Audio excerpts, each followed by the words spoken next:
Thank you, Moses, and salutations to the dialoguers, Mr.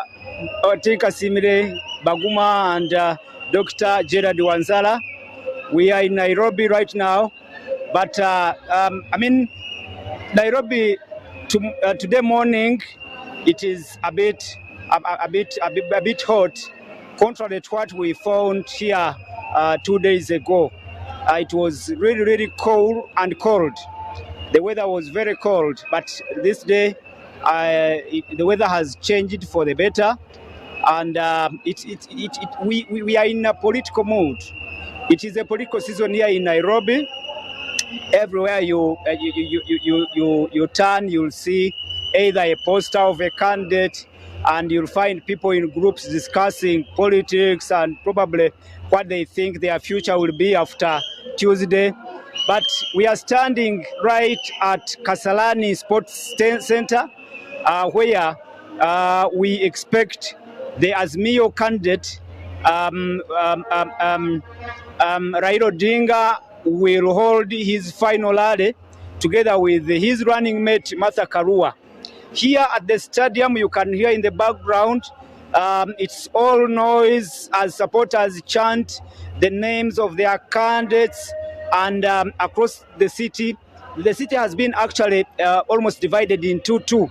Across the city, also in Nyayo Stadium, we expect again to have the final rally for the UDA candidate, Dr. William Ruto. So it is the final day, and we think the candidates, the two front runners, will try to optimize the opportunities in this campaign on this day, so that come Tuesday they will hopefully be voted into power. And there are several issues I want to put to the dialoguers in the studio. One issue that stands out now is the fact that the contestation about the voters register has been sorted. Yesterday morning, we received the news that the High Court has ordered that the Independent Electoral and Boundaries Commission should use the printed register for verification and identification of voters. It has been an issue under contestation, as both sides had their own wishes on that particular issue. But the High Court ordered that the printed registers should be used during identification and verification of voters. That is now sorted.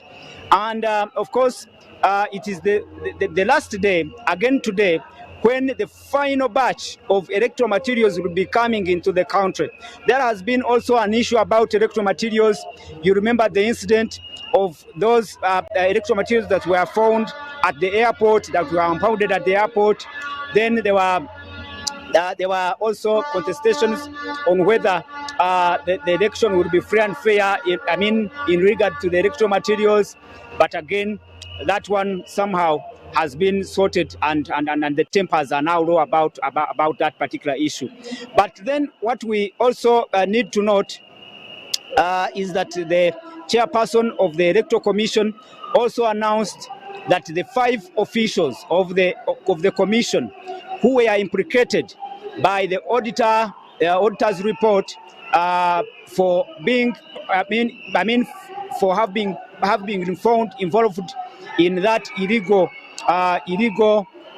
alteration in the registers in areas, I think of Kisumu. Wafula, the chair, Wafula Chebulakati, said these officers have been punished.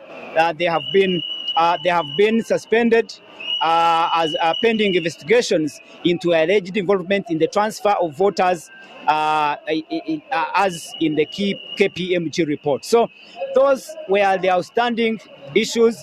But of course, there has been another report that points out few hotspots for violence.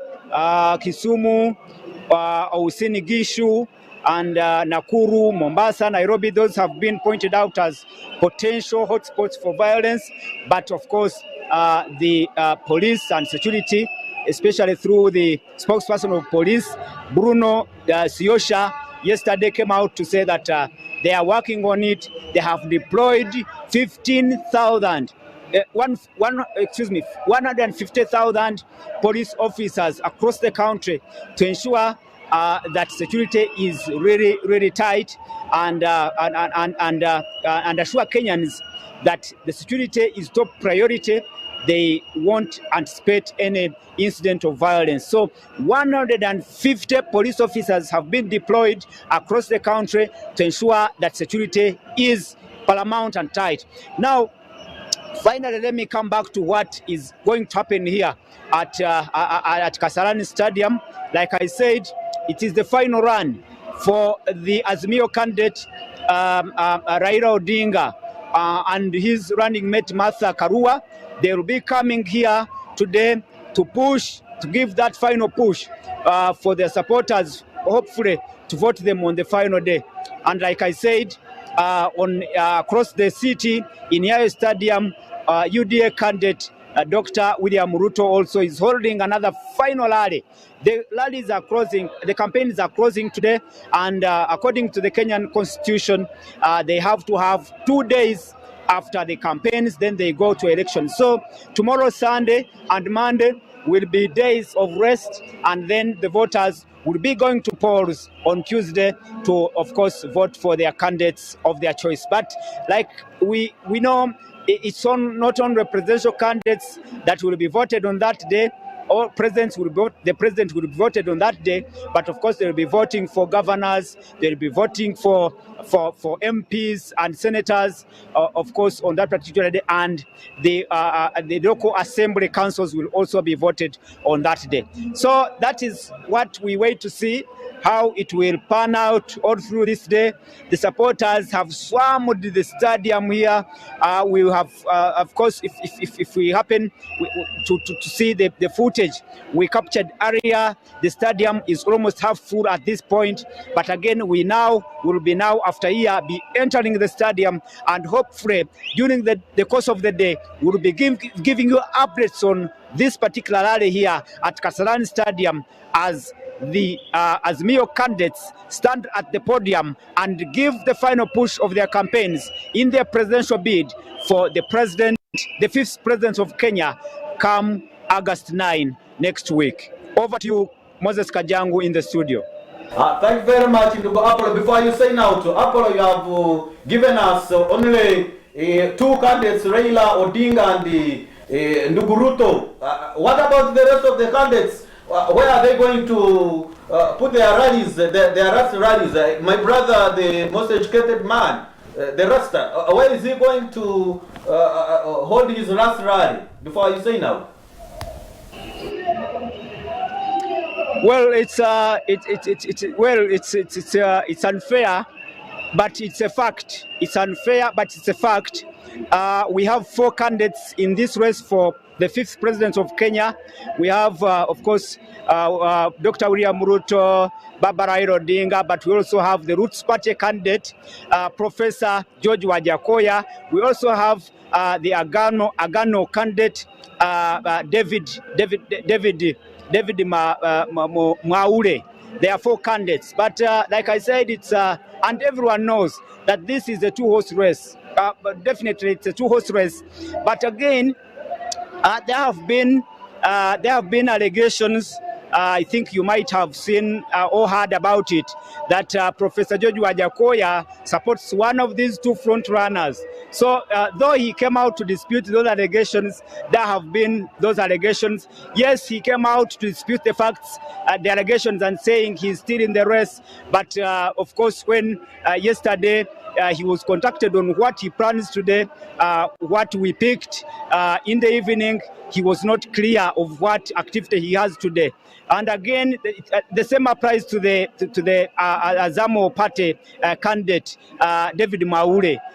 They were not very clear about how they will handle this day. But what I remember, David Mwaure will be going to a certain religious function today, and they hope to meet there their supporters and hopefully wrap up his campaign. Heading to the August 9 elections. But the fact and undisputed fact is that this is likely to be a two-horse race between the UDA candidate and the Azimio coalition candidate. Thank you very much, Apollo. My brothers are here. They are sending greetings to you. Continue enjoying that cold weather in Nairobi, but you are there for a fact and you covering elections.